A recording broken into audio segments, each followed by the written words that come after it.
And what this did was it really fed very strongly into self-hatred, which, I mean, I realize now I had a lot of self-hatred from an early age. A lot of the pain that I had growing up, I blamed on myself, considered to be my fault. And now here I was unable to stop gaming. That was obviously also my fault. Things eventually got really, really bad.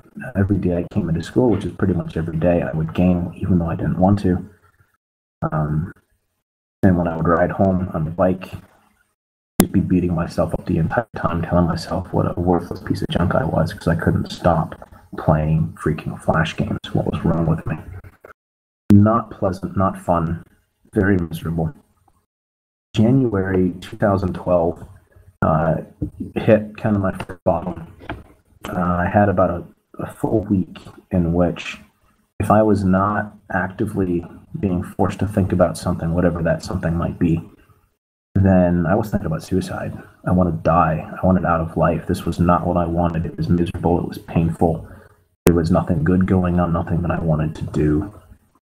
And quite frankly, there seemed to be no hope. And this was one of the unpleasant things for me, was that I had always been very good at logic, and part of my logic was that being the believer that I was, the Christian believer that I was, it's like, well, God's not going to override my free will, and I keep choosing to play games. My free will keeps picking games. I don't want it to, but it does. God's going to respect that, so not even God can help me. And at that point, I was in a very, very bad place because I literally had no hope. There was no hope that anything would ever change for any reason whatsoever, and it was a miserable, miserable time. And what eventually happened was I was living in a house of guys, and part of what was supposed to go on was discipleship and training and living the kind of Christian life that I'd always said I wanted. And one of the guys was like, all right, you need to start a gratitude list, you need to exercise, and you need to spend more time in prayer. And that was what I did. I had no hope that it would make any difference, of course. But what I was doing obviously wasn't working. I was willing to try. And all of a sudden, I was able to not start gaming. And it was this incredible experience. I was a little over 25 at that point. And I remember like a couple weeks after that, waking up one day and just feeling really good and enjoying this pleasant feeling. And I was like, you know what? I've only felt this like once before in my life. I wonder what this feeling is called. And then it was like, oh my God, this is happy. This is happy? And that was when I finally figured out I've been unhappy for pretty much all of the previous 25 years. Not exactly a pleasant realization, but it was what it was, and I was happy at that point, and that was good enough for me. Things went on. That wound up being a stretch of about 6 months where I didn't play any games at all. And that was really cool. It was also a time in which I wasn't going to meetings. I wasn't in any kind of recovery fellowship. And I just looked at gaming as something that I did addictively. I didn't see myself as an addict. And that would eventually come back to bite me. There was a situation that went really, really bad with one of the guys in that house. Really, really bad. And that caused a lot of pain. I was starting a master's program that was super accelerated, and that was really stressful. Between the pain and the stress, I played a game again. And I knew it was a bad idea when I did, and things just started to spiral downhill from there. And over the next year, things once again started falling apart, and I became, once again, an absolute wreck. I found, courtesy of the therapist that I'd started seeing to deal with some of the pain from this awful relationship situation. And he found a recovery site for me. He's like, hey, this is focused on gaming addiction. You might find this helpful. So I started going to 12-step meetings, could not stop relapsing, just kept going back, didn't want to, hated myself for it. Didn't help any to hate myself for it, but that was what I did anyway. And the only thing that I did right, to be honest, the only thing that I did right starting off was I didn't give up. I would relapse, and then I would come back, and I would say, I relapsed, I need help. And I would try, and then I would relapse again, and I would come back, and I would say, I relapsed, I need help. And that was really probably the only thing that I did right, was I refused to give up. But in the end, that turned out to be enough.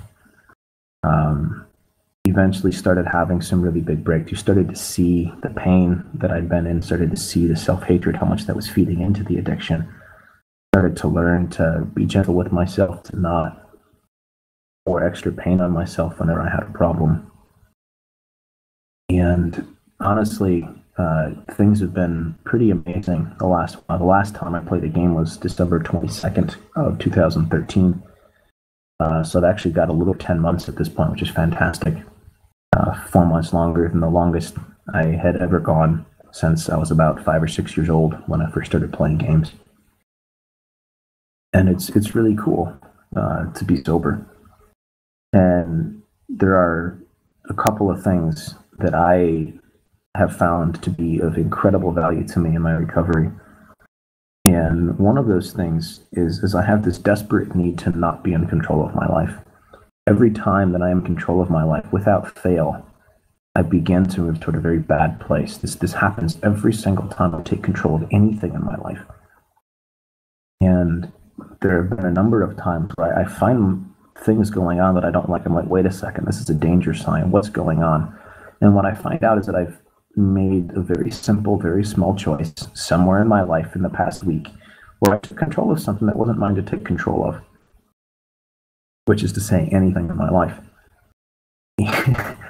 And when I find out what that is, it's like, oh, God help. Like, please, please, please take this back. I don't want to be in charge.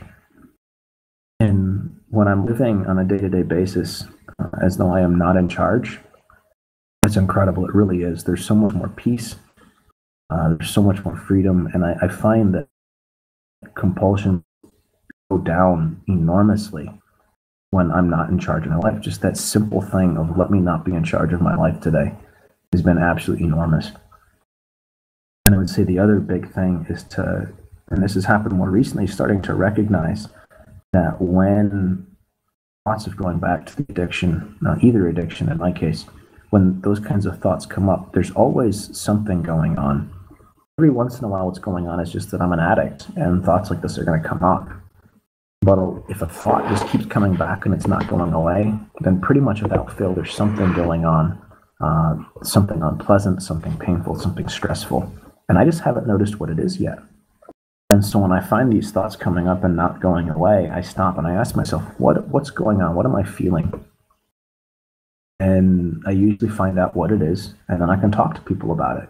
And all of a sudden, I'm not alone in it anymore. I don't have to face it alone, and I have friends, and I have help, and I have people I can talk to, and they're not going to be angry at me because I'm in pain over X, Y, Z.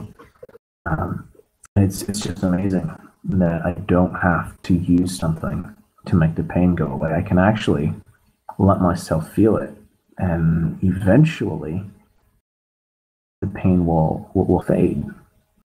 And sometimes it even goes away, and sometimes I eventually get to see God do an awesome miracle and just take it away completely, and that's just fantastic.